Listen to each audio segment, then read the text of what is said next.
Hello everyone, this is Touring here, and today guys I'm here to talk to you about Total War Warhammer 2. And no guys, I promise this is not an April Fool's joke, this is actually serious business.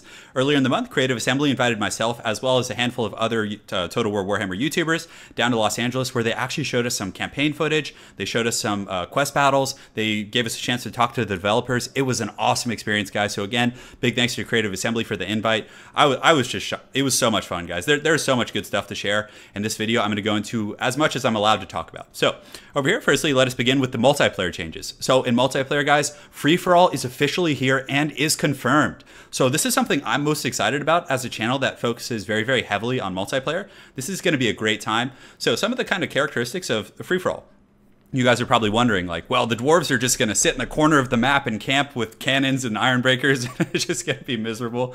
But no, guys, they actually do have a solution for that. So free-for-all is not last man standing. Rather, it's based on, damage and metrics and units killed and things like that. So they didn't really go into really specific details about that, but they did mention that it's not going to be last man standing, and there are going to be some win conditions based on damage. And I wasn't sure if it was units killed or just damage, because when a unit routes early, that could like dictate how much damage you're allowed to do. So again, they have some variables in there, but for the most part, well, absolutely, it's not going to be last man standing, which I actually really like because it's going to, granted, getting artillery pieces with the dwarves, for example, is going to be very good. You're going to get some early damage on the board, which again will hopefully contribute to your win condition. Granted, you're going to be a little bit more encouraged to move out. Because if you see a greenskin and a beastman horde just like, beating the brakes off each other, you're going to want to get in on some of that damage or else you're just going to lose out. So I really like that, and I think it's going to be a lot of fun for multiplayer.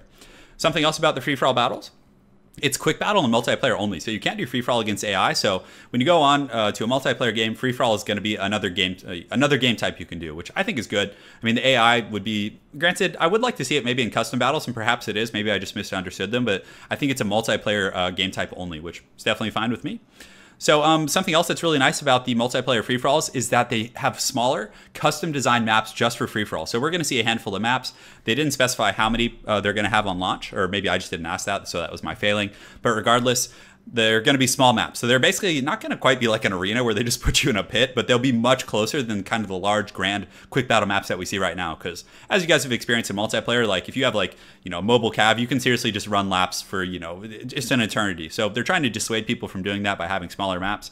So I like that quite a bit. Something else while on the subject of free-for-all is it's not going to be in campaign. So there is no free-for-all in campaign. I know you guys did see in the cinematic how they have the three armies kind of charging one another, but no, guys, it's not going to be in there. We still do get it in multiplayer, which I'm totally fine with. And this is by far of everything that I'm going to be going through in the video, one of my favorite things.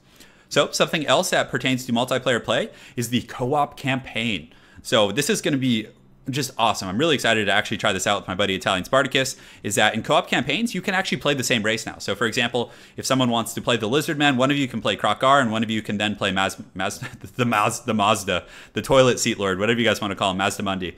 You can actually play him. So that's a very fun feature that I think is going to add some more spice to the co-op campaign. Because personally, I didn't mind playing co-op campaigns, like it was okay, but I always wanted to play like the same race and fight together. And on top of that, if I'm not mistaken, you will be sharing resources and a lot of other things like that. So that's going to be very cool, and I look forward to giving that a try on the channel as well.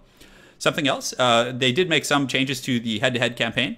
So there's two campaigns now that are going to be taking place. There's the Vortex campaign. So the Vortex campaign is essentially the new campaign, which is just going to feature the 4 new races. So it's going to have the Lizardmen, the High Elves, the Dark Elves, and of course, I mean, obviously, though it isn't officially announced and we don't even know yet, it's probably going to be the Skaven, obviously. So you're going to be playing the Vortex campaign and just pursuing your own end. So the Vortex is essentially, from a lore perspective, if I'm not mistaken, just this powerful ancient creation by the High Elves that was used to kind of, fend off the winds of magic from chaos and kind of send chaos back to the Shadow Realm. So each of these 4 factions, High Elves, Lizardmen, Dark Elf, Skaven, each are trying to manipulate the Vortex for their own, powers, because according to kind of this game, the Vortex has been kind of like destabilized by the coming of the twin-tailed comet, if I'm not mistaken. Some of you guys can perhaps correct me in the lore, but I think that's the case. So each of these factions sees a potential, power grab, so they're all going for it. But regardless, this leads me on to my point, and still in the subject of multiplayer, is that head-to-head campaigns, players who play the new Vortex campaign will be racing against one another. So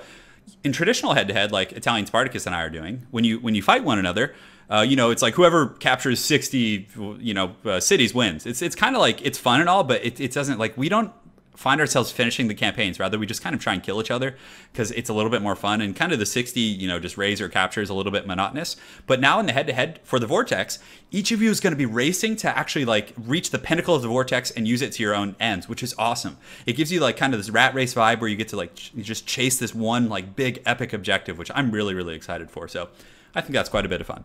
The Old World campaign is going to, obviously be relatively similar, but as I mentioned before, they're going to have a big grand campaign where you have the New World and you're also going to have the Old World. So that's going to be really, really fun. And guys, there are a ton of mechanics for the campaign that are going to help revamp the Old World and just make it very, very fun and exciting and new. So guys, I'm going to jump right into that. But of course, they also mentioned there's going to be additional bouncing for multiplayer. So it's still going to be something that they do have on their radar. So guys, without further ado, let us go ahead and talk about the campaign.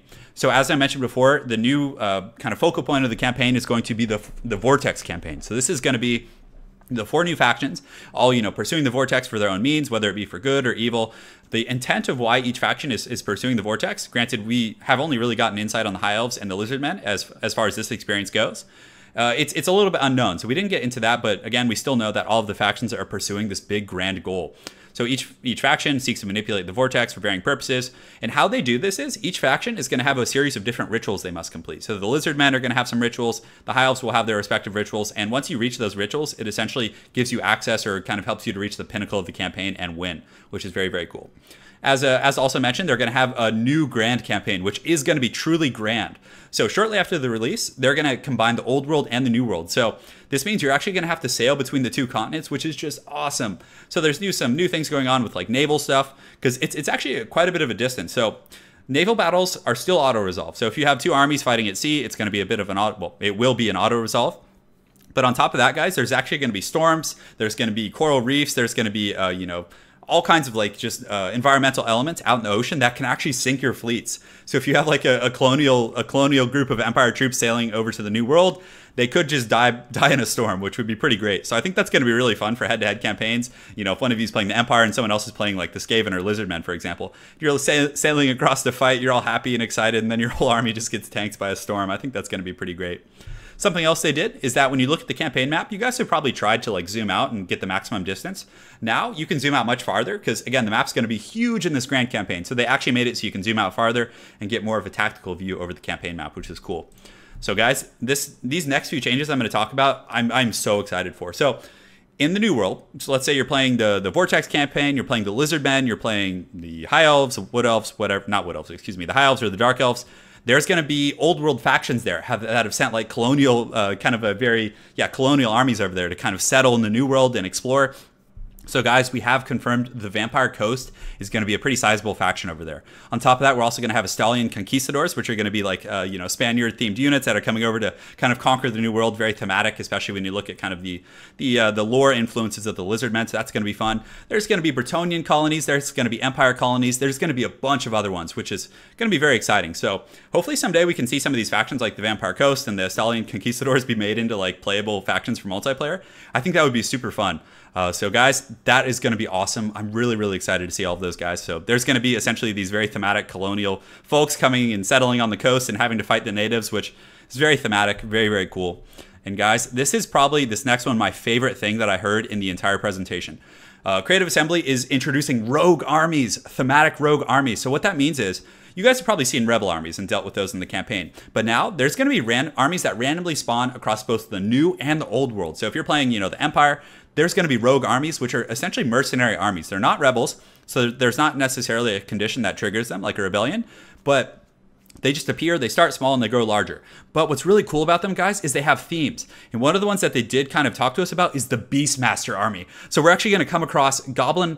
There's going to be a Goblin Beastmaster. So he's leading an army of only beasts. So he has a horde of squigs. He's also using a lot of the new Lizardmen units. So he's going to have the monstrous Lizardmen units. He's going to have T-Rexes, Stegodons, all kinds of stuff in his big beast army. Warhounds, monstrous Lizardmen units. It's going to be so cool. And that was the only one they showed us. They also did mention that there's going to be roughly 10 to 12, if I'm not mistaken, starting different rogue armies. There's going to be most likely be Wood Elf thematic ones. There's going to be undead thematic armies. And each of them has a very, very strong thematic kind of a composition to it, which is really going to enrich the campaign for both the old and the new world. Like you're going to be playing, let's say, the Chaos campaign, and you're going to have these rogue armies pop up. And again, I don't really know. Maybe they'll have like some Chaos themed ones. Like they'll have like a Chaos spawn or a warped monstrosity Chaos rogue army. So you're going to have a bunch of Forsaken and Chaos spawn and just these kind of like very mutated type of armies. So I'm really excited for this. This was by far one of my favorite kind of things that they revealed at this particular presentation. So guys, now we're going to go on and talk about some of the campaign mechanics that are pertinent to the Lizardmen and the High Elves. So those are the folks that we really got to take a look at. We didn't get a chance to see anything from the Dark Elves or, quote unquote, the Skaven, who I guess technically don't even exist yet, but still, we're going to talk about the Lizardmen. So the Lizardmen are awesome, guys. You guys are going to love them. They have some very interactive campaign mechanics and some very, very awesome campaign stances. One of the first ones that we did get eyes on was called the Astromancy stance on Lords. And I wasn't sure if this was a Slann only stance. I didn't get a chance to ask that, unfortunately, but they have this stance. So what it does is basically, we did see Lord Mazdamundi doing it, and he actually goes up like into the sky, and this is a campaign movement stance. So it grants massive vision of the map because you're in these very like forested areas, so there's a lot of kind of shrouded areas essentially. So he floats up and surrounds himself in this like blue orb, and it gives him great vision of the map. He can essentially see everything, which is awesome. So not everything, but a vast increase. On top of that, it greatly increases your chance of ambushing troops, and it also allows you to vanguard your armies if you do encounter someone. So for example, if you're in the Astromancy stance, you engage someone, you can vanguard your whole army, just like Vlad von Karstein can do in the campaign. So it's awesome. On top of that, the Lizardmen, one of their big goals in terms of the campaign is to connect geomantic webs between their cities. So basically at the top of their cities, they have these big kind of Aztec style buildings, and they're star chambers that have lattices of power. So the Slann will sit in these chambers, or just whatever. I wasn't sure if it was Slann per se from a lore perspective. Perhaps for one of you guys who's a little bit more familiar with the lore can talk about that. But these star chambers send beacons of power, lattices of power to these other cities. So the Lizardmen, one of their biggest strengths is to create geomantic webs between their cities. So you create these webways. Let's say you have 4 cities and you have a web going between each one. You're actually going to see like a focused beam of power going between each city. So the wider your connection and the wider your web gets, and you're able to maintain these webs, you actually get stronger commandments. So you guys probably know that all the different factions in campaign have a commandment, for example. So their commandments get augmented by getting stronger webs. Something else that's kind of pertinent to this web is that the power of the web is contingent upon the weakest of your cities. So for example, if you have, let's say, a level 4 city, a 3, a 2, and a 1, your web is only going to be level 1. So it kind of encourages you to kind of tech up before you expand out if you really want to pursue that route, from what I can tell. Granted, there's so much to be explored here, guys. This is just completely, me just kind of talking out of, what I saw from the event.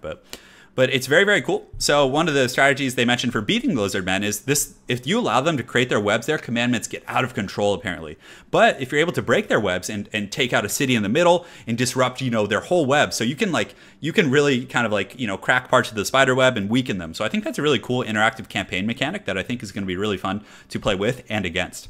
On top of that, for the Lizardmen, there's a lot of cool magic. So there's the new High Magic, which is a new lore of magic. So the Slann are obviously one of the greatest magic users in terms of lore. If you look at them from a strictly archaic lore perspective, they can do some serious stuff. Like those guys are the big papas in terms of magic. But they have the new lore of High Magic. We didn't get to see a lot of it. We got to see a little bit, but still I can't really answer a lot. But I can confirm that it will exist. On top of that, there are Skink Priests. So Skink Priests are basically like lower tier casters. So they have lores of magic from different combinations of different lores. So if you're looking at like a Branch Wraith, they might have like a Skink Priest with Lore of Life or a Skink Priest with Death or something like that. So they're basically like a lower tier caster that kind of gives you a bit more of a niche. So if you're playing a quick battle or a campaign, you want Lore of Life. They didn't confirm they had Lore of Life, but they did mention that they have different lores of magic. So I assume that'll probably be one of them. So very, very cool stuff.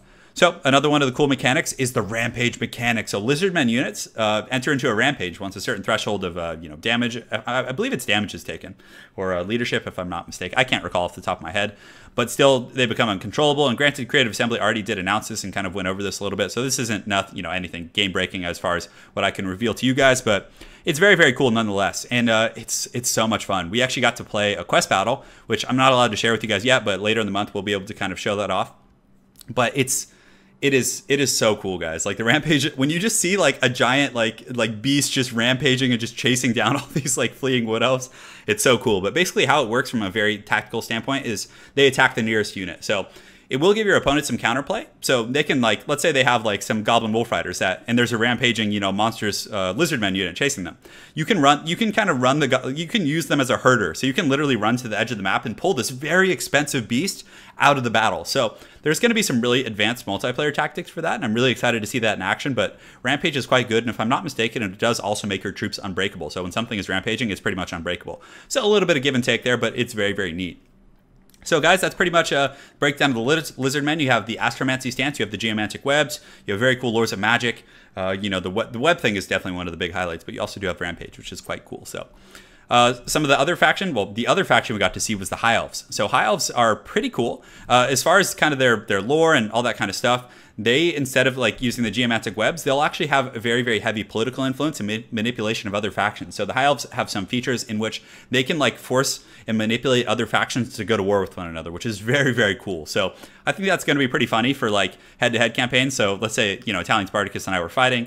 He's probably going to play the High Elves because I know that's his favorite faction. I'll probably play the Lizardmen at this Skaven. But still, you could like manipulate another faction to attack your opponent and just troll him. So, you know, he might be at complete peace, you know, expanding, just growing his webway, and then the High Elves can just manipulate someone else to like attack your you know, periphery bases, and that could be so annoying. So I'm really excited to see how they use their spies and they use their courts and their political influence to really, you know, kind of dictate the campaign. On top of that, another feature that we did see from the High Elves is their martial prowess.